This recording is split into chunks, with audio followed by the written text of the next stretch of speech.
Usapang pagpapalaki ng anak tayo mga kaibigan. Ito ang tanong ng ating kaibigan. Paano kung ang magulang ang siya mismong nagtutulak sa anak upang maging masamang tao? Kaya naman narito ang mga paalala at babala ng Diyos sa mga magulang na siya mismo ang nagtutulak na gumawa ng masama o maging masama ang isang anak.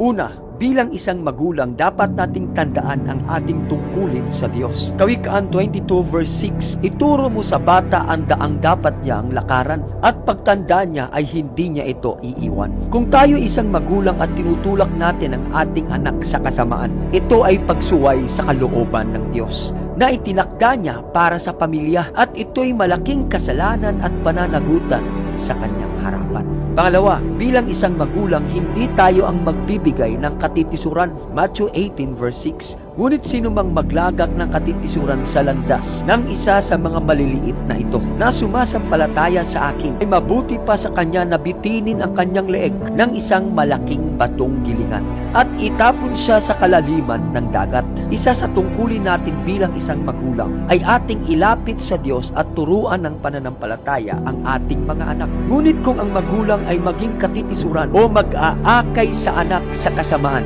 ito ay seryosong pagkakasala sa paningin ng Diyos. Pangatlo, bilang isang magulang, dapat nating pangalagaan ang ating mga anak bilang kaloob ng Diyos. Awit 127 verse 3, narito, ang mga anak ay mana mula sa Panginoon. Alam na natin na ang bawat anak ay pinagkakatiwala sa atin ng Diyos at kung paano natin sila palalakihin, ito'y magiging pananagutan natin sa Kanya. Sa mga magulang na naging katisuran ng kanyang anak at tumutulak sa kanyang anak na maging masamang tao, hindi pa huli ang lahat.